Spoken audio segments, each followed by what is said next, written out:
And welcome into another episode of Tiger Territory, part of the About Territory Network, a Detroit Tigers podcast. I'm Kieran Steckley. With me, as always, is a man who is not, I repeat, absolutely not Pat McAfee's stunt double. He is Cody Stavenhagen. How you doing? No comment. Hey, look, man, I'm just saying, blonde guys that like to work out. Nothing wrong with that. Nothing wrong with that. Can we stop the comparisons there? I it did occur to me that if we compliment Major League Baseball for a lot of the stuff that they did during All-Star Weekend. We talked about that on our previous episode, but they are outreaching in different ways, and I do commend them for finding different ways to try to bring in attention and energy to All-Star Weekend. So I will say that regarding Let's not use the MLB. Let's not call managers coaches. That'd be a good starting point. There you go. Nothing needs to be said. All right, guys. This is a fun episode. This is an episode that we have been planning on doing for a while now, kind of trying to find the right time. And it felt like All-Star break was like the perfect time to do this. And it's a little nostalgic. It's a little bit current. We're going to do an all-quarter century team for the Tigers. And if you're like me and you just love diving into stats and making arguments in your head and then countering them in your head and then sending them to other people. And it's like, am I wrong here? It's like, I had a lot of fun putting this team together. It is 100% debatable whether I made the right choices, but I feel pretty good about my squad. And we'll reveal that here in a second. But first, we have our chart topper of the week presented by DraftKings.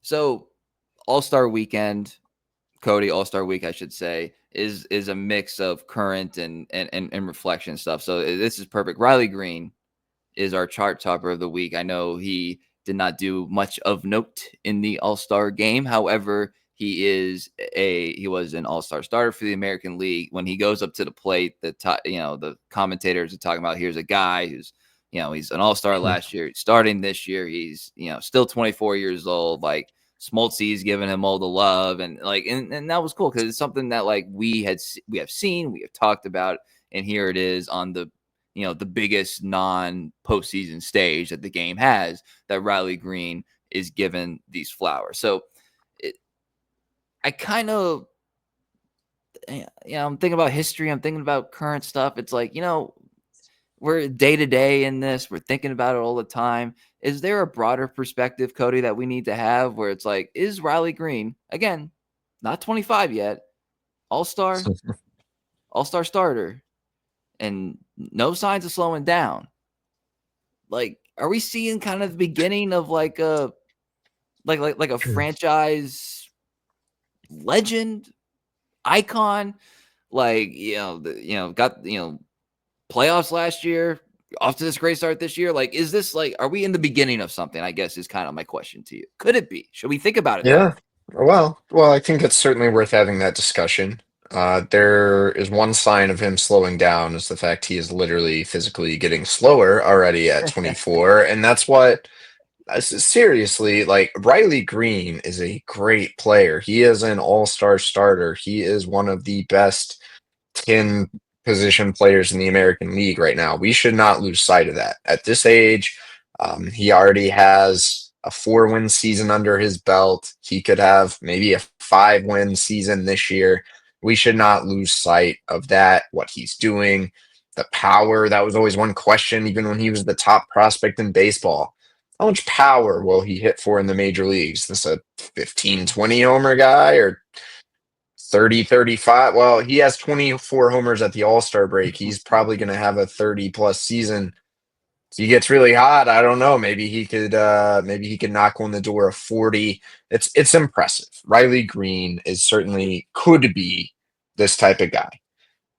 The franchise icon. To put himself in that tier, probably help to get a contract extension. To do that, I think it's all going to come down to how he ages, and that's where the physical component that we talk about that a lot with Riley Greene comes into play.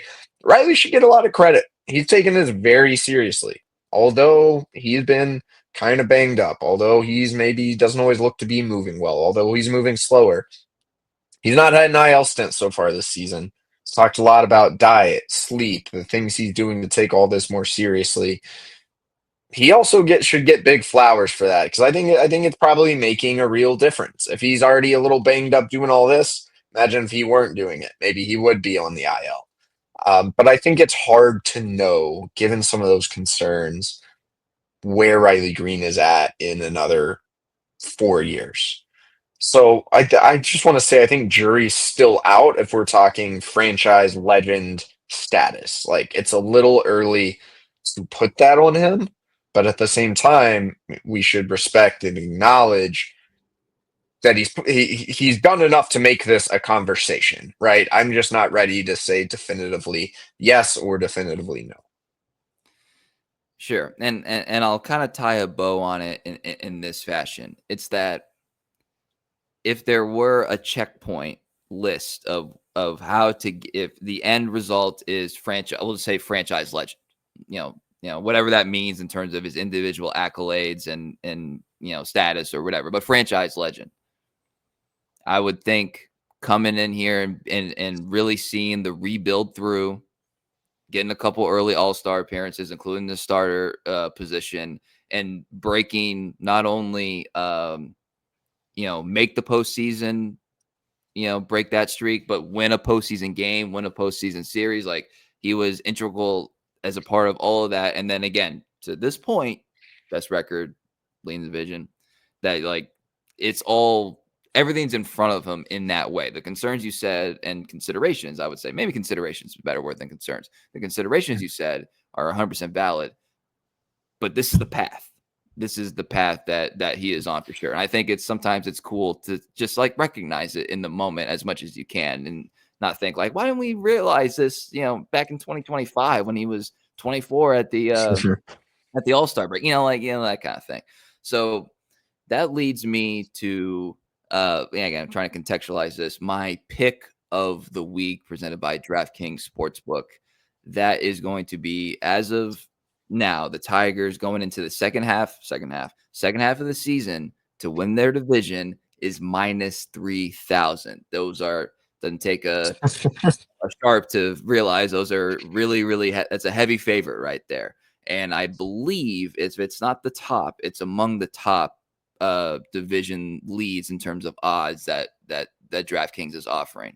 And as much as we talk about, the things that are wrong with this team and, where they're going to be held back or whatever, I just wanted to bring it back to this. Like they are minus 3,000 at the All-Star break to win the division.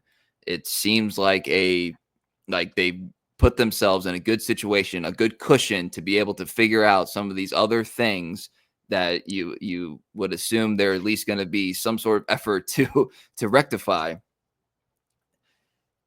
And that's like Dodger territory. Like that's this like in terms of just how they are to their peers in their division. Like that is, I just wanted to staple this right here. It's like minus 3,000 to win division at the All-Star break is something I never thought I would say. So that is my pick of the week presented by DraftKings. Tigers to win the division minus 3,000. Yeah, not sure there's going to be a huge return on that given the odds, but it makes sense. Tigers playoff odds on Fangraphs are 98.9%. Their odds to win the division, 96.6%.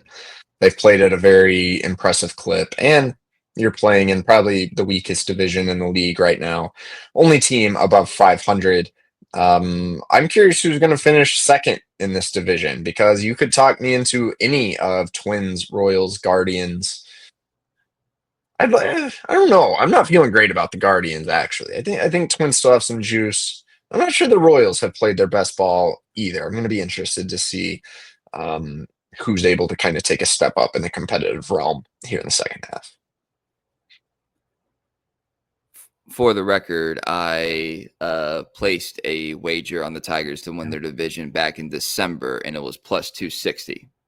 So that gives you an idea of the transition that we have had. And that is brought to you by DraftKings Sportsbook. The crown is yours. Gambling problem? Call 1-800-GAMBLER. In New York, call 877-8-HOPE-NY or text HOPE-NY at 467-369. In Connecticut, help is available for problem gambling. Call 888-789-7777 or visit ccpg.org. Please play responsibly on behalf of Boot Hill Casino and Resort in Kansas. 21 and over. Age and eligibility varies by jurisdiction. Void in Ontario. Bonus bets expire 7 days after issuance. For additional terms and responsible gaming resources, see dkng.co/audio. All right, guys, we are about to move on here to our all-quarter century team, but first, one more quick announcement from our sponsors, Chat BCC. You guys can come talk ball with us on Chat BCC at foulterritory.chat. We're hanging out with fans, we're answering questions, we're hosting trivia, and running giveaways like 2 free MLB tickets up to $400 in value and a free MLB jersey of your choice. So if you've got a hot take or a burning question, drop it in the chat. We might even feature it on the show. It's free to join. Go to foulterritory.chat and come hang. Well, I imagine this topic, Cody, is going to spark some conversations. And I hope it does, because I think there's a lot of good cases for the Tigers all-quarter century team. That's a weird phrase to say sometimes, all-quarter century. But all-quarter century, so obviously 2000, to present. And I'm going to start out. I'm just going to start out with the guy we just talked about, man. Did I connect these topics on purpose? I don't know. Maybe not. But Riley Greene is my starting left fielder. Am I too ahead of myself here to put him on the all-quarter century team this early? But what did I lay out? It's like, organizational impact and individual accolades. Like, he's checked every single box, to this point. If you want to say like, oh, is it too soon? There is precedent on some of these lists to do this. I will remind you that Shaquille O'Neal was on the NBA's 50th anniversary team, despite basically not playing in the NBA at that point. So I don't think it's too early to say like this is okay. Now, you can disagree, but I got Riley Greene there because he is we'll call it a 3.5 tool asset of like real contributions to this team with his hit, power, and in fielding, and which, by the way, he is a real reason why the outfield metrics defensively are not as bad as they could. If you look at them by position, it's not great. Left field, 5 outs above average. Who's your left fielder this year? Riley Greene. So anyway, I like Riley Greene in left field there because he is it's one of those it's one of those positions, Cody, on this team that if it gets looked at in 25 years, or what the quarter century team was from Tiger Territory podcast, be like, wow, it's a good move putting Riley Greene on there. It's going to look better with time, basically, is what I'm saying. So I got I got Riley Greene as my left fielder. Going over to I think I have to be with you, Kieran. And okay. well, I think it helps that throughout the past 25 years, the Tigers have had a lot of good outfielders. Not many of them have primarily played left field. I think the Detroit Free Press on its all-quarter century team picked Bobby Higginson in left field. But no offense to Bobby Higginson, Riley Greene's already been worth more WAR. And I think certainly, like, if you talk about peak, like, I'm going to take Riley Greene over Bobby Higginson. You look at some of these other guys who we are certainly going to talk about, Maglio, JD. I guess Nick played some left field, but you really look at it, who played left field for a sustained amount of time over the past 25 years? It's actually one of the weaker positions for the Tigers, and I think that's paves the way for a guy like Riley Greene to make it, despite being very early in his career. Yeah, there were other considerations, like guys that had moments. Delman Young would be one. Get some left field in there. Justin Upton was a guy who, again, has some moments, but Riley Greene is like the most consistent kind of presence on the team in left field at playing at a high level. So, speaking of Maglio Ordonez is my right fielder. Maglio Ordonez. I mean, one of the things I took in consideration, I'll talk about with some other guys, is like, impact and just like what they meant to the franchise, to the fan base. Magglio was a combination of being like a game changer. And we're going to talk about another game changer later, obviously, a couple of them. But like Magglio was a game changer in terms of franchise perceptions at that time. And he had the moment. We all know what the moment was, sending the Tigers to the World Series. And he was highly productive. In the history of the franchise, he's 35th in just offensive WAR. And this is a guy that, like, there are seasons where, like, he had to overcome injuries, and then he had like little, he was productive into his 30s. There was, there's a Venezuelan connection there that, has obviously proven out for the Tigers over the years as well. Like Magglio Ordonez was like, he had the hair, he had the style, he caught the last out of Justin Verlander's first career no-hitter. Like, all these things matter to me. And the stats back it up, and I have him as my right fielder because you can't have a team without him on it, in my opinion. I got him there in right field.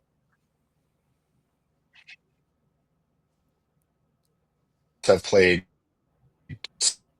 some right field, JD Martinez, even Gary Sheffield. But I think if you look over the course of the past 25, who contributed the most to this franchise, it's got to be Magglio.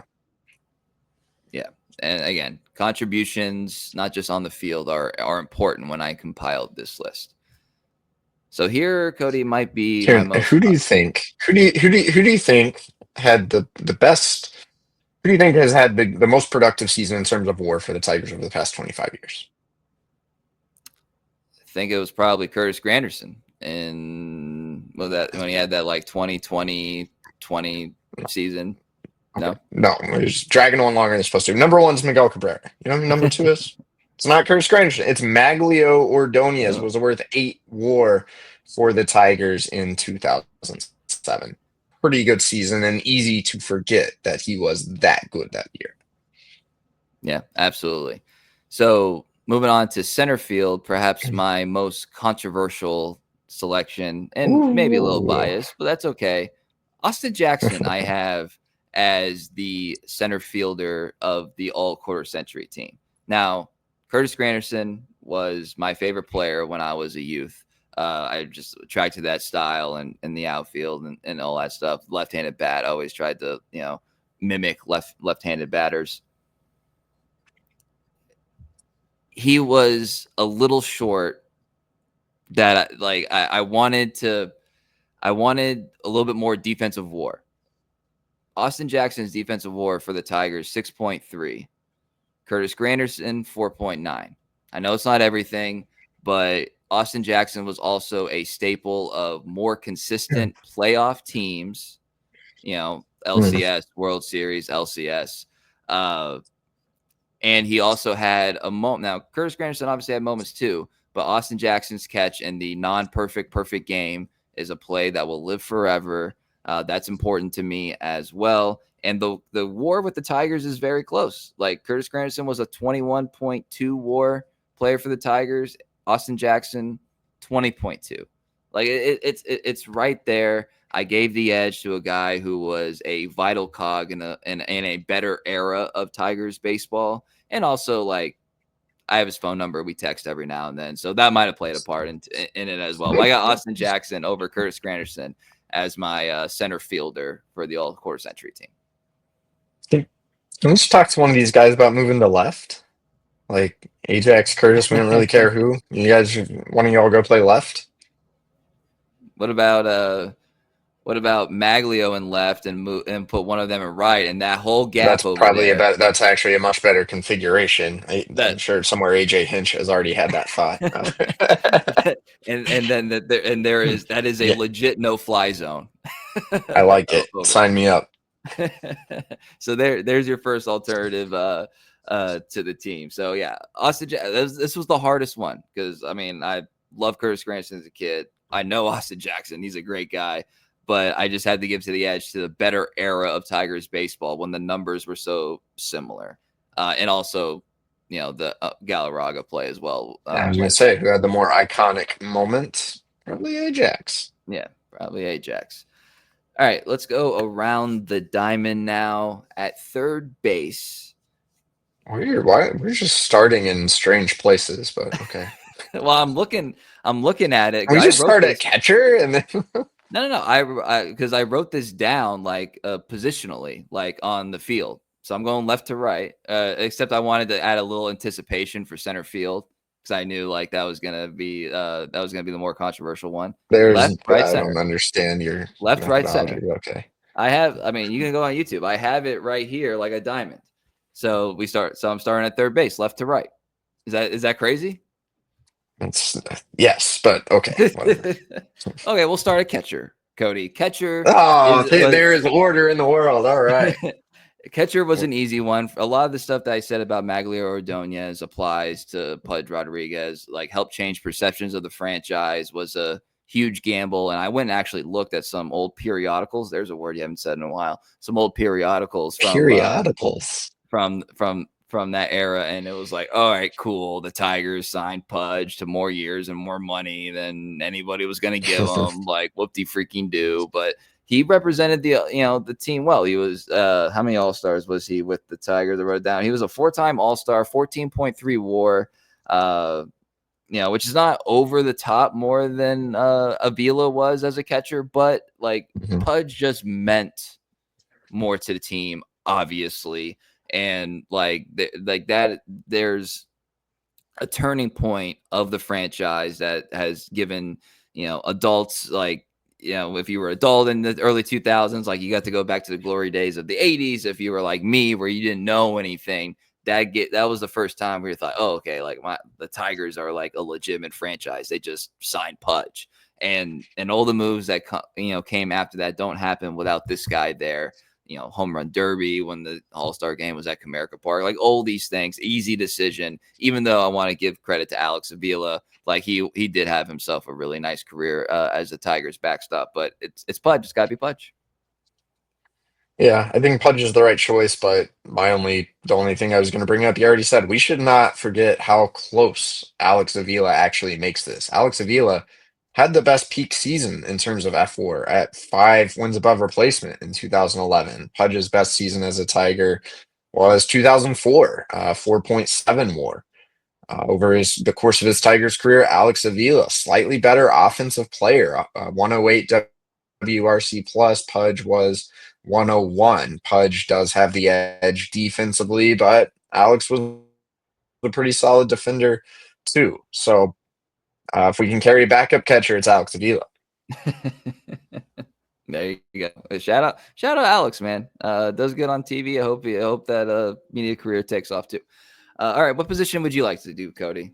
What position makes the most sense to you? What would you like? First base. First base. Okay. I went with Prince Fielder. Obviously, there were a couple options depending on how you wanted to configure, this lineup. But I went with Prince Fielder. Obviously, you have the World Series appearance. You have the should have won the World Series, but CS appearance in there, and he represented the Tigers at the Home Run Derby. Like, and like things that kind of matter. How much, but I think that's part of it.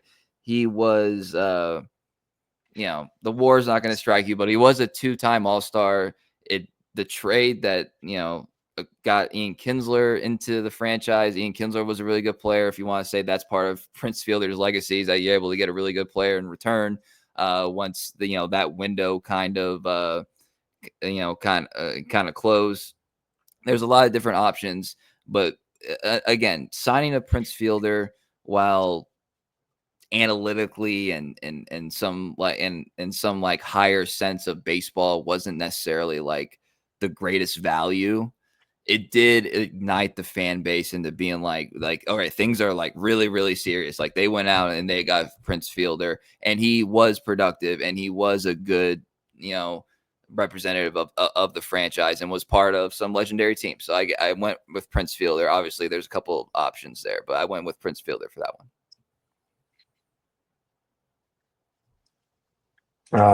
It's almost like there's another notable player who you must have somewhere else in this lineup. There is. So you want me to go there? All right. So then, in that case, there's not that much. No, because we're going in order.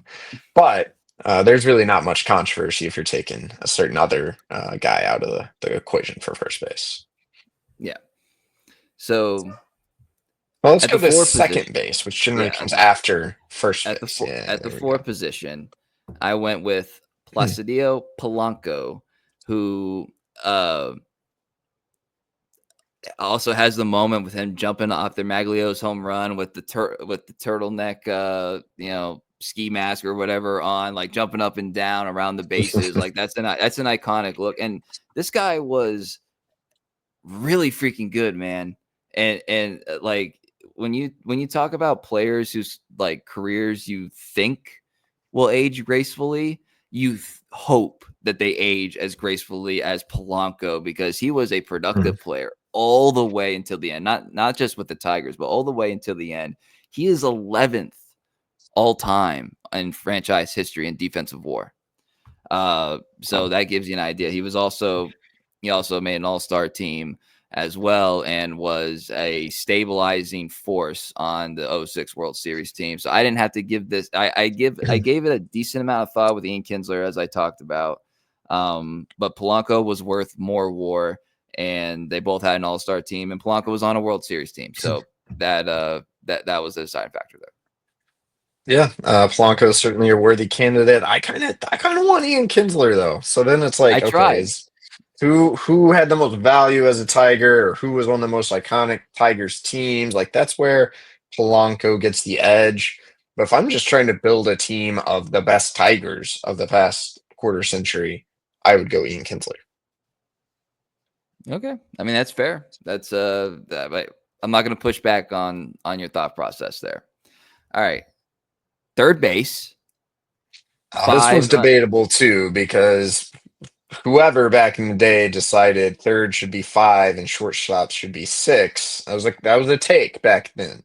And it seems like the baseball world has just gone away from like with going third base then shortstop. I think everyone's kind of agreed that that is silly. But out of reverence for order here, I guess since third base is 5, we'll do third base. All right, and that is one Brandon Inge. So I just talked about defensive WAR and franchise history. Number 1 is Alan Trammell. That's, not necessarily surprising. Number 2 was Lou Whitaker. Again, not necessarily surprising. Number 3 is Brandon Inge. Brandon Inge was the third best defensive WAR player in franchise history. Obviously, a member of the 06 World Series team, and a career that lasted longer than you remember, I think, and also made one All-Star team as well in 2009, if memory serves correct. And another guy that you loved rooting for because he was a part of those terrible teams, and he got to see the fruits of his labor, really, and get to near the mountaintop in 2006. A flashy player, there's a homegrown element to him as well. Like there's the AJ would have loved him with the versatility in the field. There's a lot to love about Brandon Inge, and a guy that I hope he knows how appreciated he is by Tigers fans. Yeah, Inge is the answer here. If only Nick Castellanos weren't one of the worst third basemen defensively ever. Maybe you could try to talk your way into a slot for Nick here, but I think Inge is the answer. I was reminded, Kieran, on Monday. I was like, the first 4 guys in the home run derby just killed it, and I was like, whatever happened to guys just doing terrible in the home run derby? My favorite player growing up was Chipper Jones. He sucked at the home run derby, and I started looking at worst home run derby performances. Brandon Inge's 0 in 2008 might be one of the worst ever, and it's like, oh yeah, Brandon Inge was in a home run derby. I don't know why, but that's kind of cool for Brandon Inge. Well, yeah, and also probably the reason why people that they're unsure whether they want to do it, they usually don't, because they don't they don't want to be remembered that way. Hey, man, it happens. No one remembers it. Everyone's forgotten it. Come on. Except years later on a all-quarter century podcast. Going to shortstop, I had Carlos Guillen. This one was another one that was that was kind of tough because, like, I want to give credit to like Jose Iglesias, who was really fun to watch, and partially had him. And he had a moment with Miggy with the 3,000 hit. Obviously, he was playing for the Rockies, but he had a moment there that was kind of cool as well. And then Johnny Peralta, man. The guy was made 2 All-Star teams. He was really good and also a better defensive player than I think he ever got credit for. But Carlos Guillen was a guy, again, who was with the team for a lot of years. He has a moment against Jared Weaver that gets, I don't know, like 12 times a year, gets kind of viral on Twitter again. And 2 All-Star teams, 18.6 WAR, saw the team rise with him. And then again, another guy who, lasted longer than maybe you remember and was still a productive member of the Tigers. I have him as the Tigers shortstop all-quarter century team.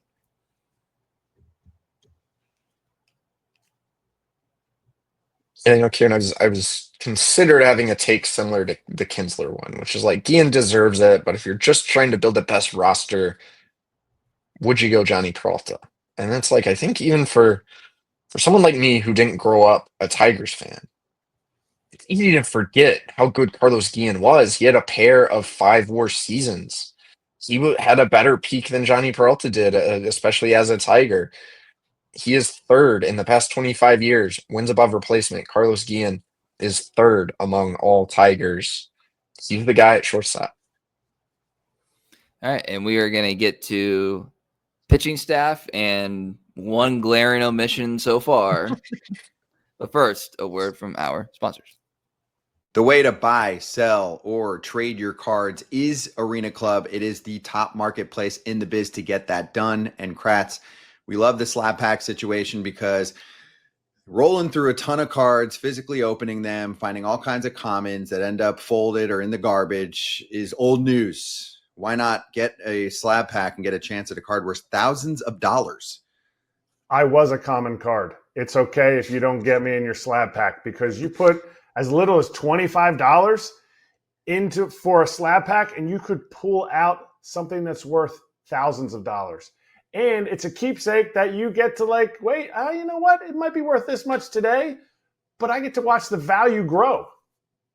And right now you can get 20% off your first slab pack or card purchase by going to arenaclub.com/Val and use the code FOUL. That's 20% off your first card purchase or slab pack at arenaclub.com/Val, code FOUL. All right, coming back here. Let's go with the starting pitcher. So I had 3 off the top, and then there's other ones that we can consider, and it's kind of a taste thing. But I wanted to do the 3 off the top to give them the credit they deserve. Verlander, Skubal, Scherzer. I don't really know if there's anything that needs to be said after that. Actually, Cody, what hat do you think Verlander is going to wear? Do you think he's ever been asked about that in the Hall of Fame? Anyway, I've never heard him ask that. No. Verlander, Skubal, Scherzer. Astros. 3 guys that in their own way defined, in Skubal's case, defining like Tigers baseball from a pitching perspective. Scherzer, all of them have moments. We don't have to relay them. We all know what those moments were. It was a tough day. It was a tough day for Tigers fans when you realized Scherzer wasn't going to re-sign. And then obviously it was like a gloomy time when it was like, all right, trade Verlander and we're officially closing this chapter in Tigers history. And we'll see how that ends up with Skubal. But those 3 guys, awards, accolades, attitude, faces of the game, everything, you're gonna look back in years and be like, man, Tigers had some really good pitching in the first quarter part of the century. Other names in consideration, like David Price had his time, Rick Porcello had his time, Anibal Sanchez was a valuable member of the pitching staff, Doug Fister. Pitching has always been something that the Tigers have prided themselves on, and I would put these 3, Cody, up against any 3 in a for a franchise's quarter century team. I don't think there's a franchise that could straight up beat it. Trying to think of someone, who actually could. No one's really coming to mind. I guess you could go Maddox, Glavine, Smoltz, all a little bit past their peaks. Red Sox have had some guys. I mean, Yankees, but Verlander, Scherzer, Skubal. These are three horses. These are three legit guys. Just looking at the numbers real quick, when we debate Skubal versus Verlander, it is kind of funny to see how the first 3-4 years of Verlander's career, where he was a really good guy, a player, but still kind of learning to pitch in the big leagues, weighed down his career numbers as a Tiger a little bit. He had a 3.49 ERA. Derek Yeah. Skubal's ERA as a Tiger is 3.17. Verlander at his peak, of course, very difficult for anyone in the history of the game to knock off. But even given Skubal's like rough 2020 and up and down 2021, he has the better overall ERA, at least, and more strikeouts per nine as a Tiger. But I think the real conversation is what if we expanded this to include a fourth and fifth starter? If you go by WAR, the answers would be Jerry Bonderman and Rick Porcello. But I think Anibal Sanchez has a real case. Let's not forget how good Anibal was in 2013. He had a 5.9 WAR season. He had a 2.57 ERA. Doug Fister was really good at points, should probably be in that conversation as well. I kind of like taking Anibal over, I think, Bonderman. That's just maybe peak. my own, like, the peak through which I view these guys. But who would you take there? I mean, the sentimental part of me would do Bonderman for the similar reasons I talked about, like Inge and Guillen to a certain extent, where it's like these are guys that really grinded their way into being valuable assets on top level teams. And Mhm. that resonates with me. So I would lean Bonderman, but the Anibal peak thing is hard to argue. All right, bullpen. I did two. I did a setup, quote unquote, man, and a closer. Maybe this is me being prisoner of the moment a little bit. It's also kind of hard to like choose a setup man, but like I went with Will Vest because I think like his Will Vest peak plays in any era. And I like if you look at his WAR seasons for relief pitchers, like it's pretty impressive already. And I thought like he would just be like you could plug him into any. I mean, that's what we see. You plug him into any situation, and you can do it in any era, and that's highly valuable. And then closer was an interesting one. Closer was an interesting one to do.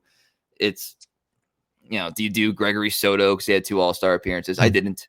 But Jose Valverde, man, when this guy was still going, like obviously before he went to the pitfalls of all closers of that era, especially, but like Jose Valverde was, if I have this right in my notes, 5th in Cy Young voting one year, 3.6 WAR with the Wow. Tigers, 2 All-Star appearances, and had the flair and the flash, and was part of like a good a fun era of Tigers baseball. I went with Jose Valverde. Todd Jones was in consideration there, just because of the All-Star appearance and being a part of the 06 team as well. But yeah, Jose Valverde, he was really good. He was really good. He was. I think you got to have Joel Zumaya in your bullpen. It was Okay. short-lived, but the single best season from the Tigers reliever was 2006 Joel Zumaya. 2 wins above replacement, a 1.94 ERA. Uh, man, I think at his peak he was the best. And then just a reminder of how hard it is to sustain success as a relief pitcher. I'm floored right now to see that Will Vest has been more valuable already than anyone in the past 25 years. 3.8 wins above replacement on Fangraphs. The next closest is Jemiah and Todd Jones and Joaquin Benoit and Bobby Say all tied at 2.7. Will Vest actually by far, by having like 3 good years, has been more valuable than any Tigers relief pitcher in the past 25 years. They've had some good ones. They've had some short-lived ones. They've had some guys who are up and down. They've had some guys like Gregory Soto that you liked at times, didn't like at others. Shane Green had an all-star season. It's really hard to remain good year in and year out in the bullpen. No doubt about that. And we're seeing it. We will probably always see it. All right. Easy one right here. Miguel Cabrera, DH. I don't really know if there's. I don't know. I thought you were going to go like Jonathan Scope, maybe. Harold Castro played a little DH. Hitting Harold. It was tempting, but but yeah, Miguel Cabrera. We chronicle his the last years of his career on this podcast, and obviously you, Cody, with your writing, and there was nobody that you liked watching just hit. And you could see it when Austin Jackson's on with us, and just like the way he talks about Miguel Cabrera as a hitter, just the reverence that everybody had and still has for him. And then obviously being a part of some, legend, a legendary moment in Tigers history, the trade, and then, some legendary teams as well. So that was, it's a no brainer for him to be on the team. Where you put him is somewhat of a debate, but I decided to go with Prince as the first baseman and Miguel Cabrera as the DH. So if I were to make a lineup, I would go Austin Jackson, Polanco, Cabrera, Fielder, Mags, Green, Guillen, Pudge, and Brandon Inge. I like that lineup. Cody. That's Miguel Cabrera ranks where in terms of best players, position players in Tigers franchise history? Where would you rank him? I would put him third. I would put him behind Cobb and K-Line, and then Miguel Cabrera.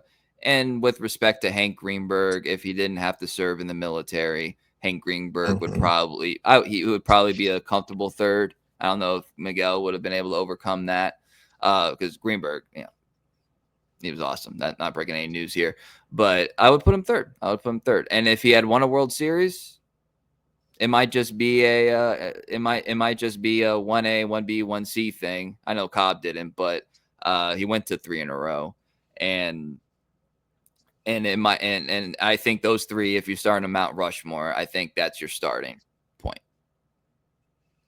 Yeah, I tend to agree with that. Oddly enough, McGee only ranks 10th in terms of career WAR. He had 4 really good seasons with the Marlins before he became a Tiger. That is why you look at absolute peak. I think there's a case for putting Miguel over Al Kaline. Sure. But overall contributions as a Tiger, like the longevity, I think you got to give that to Kaline. And then anyone who doesn't realize Ty Cobb is far and away number one, go look at the history, go look at the numbers. Great as Miggy is, great as Kaline is, Ty Cobb is the best player in franchise history. Yeah. Also, honorable mention and shout out to Charlie Gehringer as well. I mean, we don't have to go a lot of people don't understand how good he was. Yeah, absolutely. So yeah, I'll wrap this up real quick, Cody. I know we kind of went long here, but I did ask GPT to construct a lineup of Tigers who played from 2000 to 2025. So I'll just read it real quick. Curtis Granderson, center field. Ian Kinsler, second base. Miguel Cabrera, first base. JD Martinez, left field. Maglier Ordonez, right field. Victor Martinez, DH. Carlos Guillen, shortstop. Brandon Inge, third base. And Pudge at catcher. So respect, we didn't talk about him. Respect to VMart, respect to Torrey Hunter. There's a lot of guys that were in consideration, but that's ChatGPT's version. I'm surprised we did not mention the name Victor Martinez until just now. If there were a way to reconfigure the lineup, maybe send Miggy to third, right? Maybe you can open DH for Victor. Dimitri Young is a name I don't think we've said. Had a couple really good years with the Tigers. Also, we talk about AI and all these jobs it's going to take away. How far are we from just not needing major league front offices? Just type into ChatGPT, what should the Detroit Tigers do this offseason? I'm not sure we're that far away, man. All these analytical franchises have essentially just engineered their own demise with the use of maybe so. All right, that's a lot of fun. I hope you guys enjoyed that. I had a lot of fun putting together, a lot of fun talking with Cody about it. Tell us what you think. Tell us. Jim Leland's going to be our manager, by the way. Yeah, sorry, AJ. Jim Leland's our manager. Again, one of those things. Not a whole lot of analysis there. But tell us what you think. At Cody Stavenhagen, I'm at Kieran _Steckley. Pod page is at. You don't think Luis Pujols should manage this team? I'm good. I'm good on that. I'm good on that. Maybe put them in the front office. But yeah, tell us what you think. What we got right, what we got wrong. Would be really curious to see what you guys' perspectives are on that. Maybe chat BCC us, see what they see what you have to say.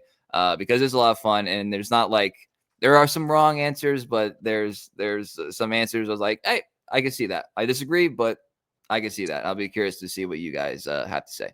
So you can follow us on X, formerly known as Twitter, like I said, YouTube, Apple, Spotify, wherever you get your podcasts. 5-star review if you feel so inclined. You guys know what to do. We appreciate all of you. So for Cody Stavenhagen, I'm Kieran Steckley. Everybody have a great day.